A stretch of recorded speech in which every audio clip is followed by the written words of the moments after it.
ஒரு காய்கறி கடை. லட்சுமி அம்மாள் காய்கறி வாங்க வந்திருந்தாள். கத்திரிக்காய் என்ன விலைப்பா? நீங்களாம்மா? மகாலட்சுமி ஆட்டம் வந்திருக்கிறீங்க, காலங்காத்தாலே எடுத்துக்கங்கம்மா. விலை என்ன சொல்லு? விலை என்னம்மா? பொல்லாத விலை. நீங்கள் தான் அம்மா காலையிலே முதல் போனி பண்ணுறீங்க. உங்கள் ராசியான கையால் எடுத்துக்கங்க. 20 ரூபாயை கொடுத்துவிட்டு மலர்ந்த முகத்துடன் வீடு திரும்புகிறார். அடுத்து ஒரு விளையாட்டு மைதானம். ரமேஷ் கிரிக்கெட் விளையாண்டு கொண்டிருக்கிறான். அவன் பவுலிங் செய்கிறான். பந்தை நன்கு தேய்த்து வீசப்போகும்போதுதான் கவனித்தான். மைதானத்திற்குள் ஜீன்ஸ் பேண்ட்டும் டிஷர்ட்டும் அணிந்த 3 பெண்கள் நுழைகிறார்கள். இந்த இளப்பெண்கள் அங்கு நடக்கும் கிரிக்கெட் விளையாட்டை கவனமாக பார்த்தபடி வந்தார்கள். பிடித்தது சனி அங்கே பேட் செய்து கொண்டிருந்தவனுக்கு. ரமேஷ் முன்பை விட வேகமாக ஓடி வந்து பந்தை எறிந்தான். அந்த வேகத்துக்கு ஈடு கொடுக்க முடியாது மட்டை பிடித்தவன் கிளீன் போல்டானான். அந்த பெண்கள் கொஞ்சம் சும்மா இருக்கக்கூடாதா? கையை தட்டி ரமேஷின் பந்து வீச்சை பாராட்டினார்கள். அடுத்து ஆட வந்தவனுக்கு தன்னை நோக்கி ரமேஷ் எப்படி பந்து வீசினான் என்றே தெரியாது. ஸ்டெம்பு உடைந்து நொறுங்கியது. அடுத்து ஒரு வீட்டு வேலை செய்யும் சரசுவிடம் வீட்டுக்கார அம்மாள் மரகதம் பேசிக்கொண்டு இருக்கிறாள். ஏம்மா சரசு, நீ கழுவுன பாத்திரமா இது? ஆச்சரியமாக இருக்கு. ஏம்மா என்ன விஷயம்? இல்லை, நீ கழுவுன பாத்திரம்னா அப்படியே கண்ணை மூடிக்கிட்டு பாலை காய்ச்சலாமே. ஆனால் இது உள்ள பாரு எப்படி இருக்கு. அதை கொண்டாங்க இப்படி. அதை தான் சொல்கிறது.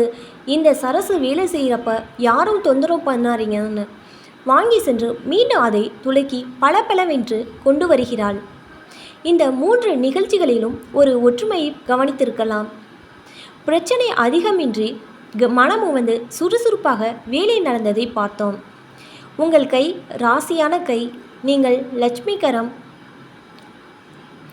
ஆக நீ எப்படி பந்து வீசுகிறாய், நாங்கள் ரசிக்கிறோம் என கைத்தட்டல் சொல்லாமல் சொல்லிய வார்த்தை நம்ப முடியவில்லை.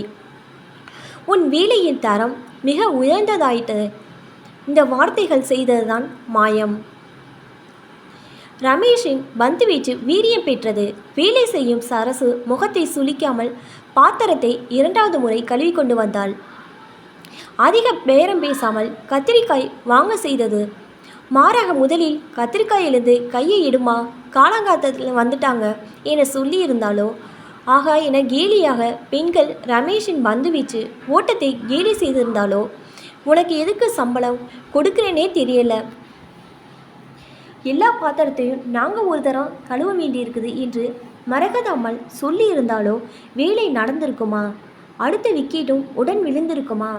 பாராட்டு என்பதே மிக சிறந்த ஊட்டச்சத்து. மனிதர்களுக்கு பாராட்டும் தன்னை மதிக்கிறார்கள் என்ற எண்ணமும் எப்போதும் தேவை. புகழ்ச்சி வேறு, பாராட்டு வேறு.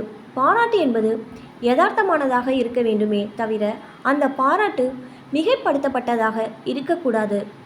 பாராட்ட வேண்டும் என்பதற்காக சம்பந்தம் இல்லாமல் பேசக்கூடாது. பேப்பர் போடும் பையனிலிருந்து நம்ம வீட்டு பெரியவர்கள் முதல் அலுவலக நண்பர் வரை எல்லோரையும் பாராட்ட வேண்டும்.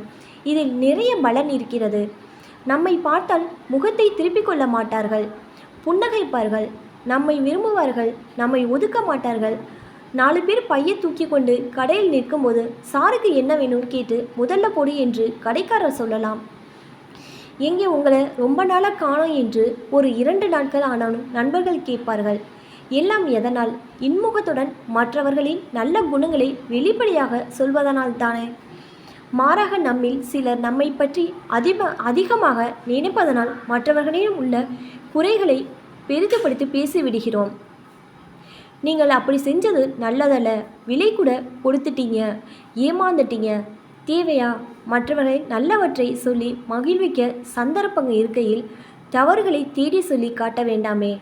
ஆக முடிந்த அளவு மற்றவர்களை பாராட்டுங்கள். கொஞ்சம் உண்மையாக யோசித்து யதார்த்தமாக பாராட்டுங்கள். சந்தோஷமாக காரியத்தை சாதித்து கொள்ளுங்கள். வாழ்க்கையை வெற்றி கொள்ள, மனிதர்களை புரிந்து கொள்ள.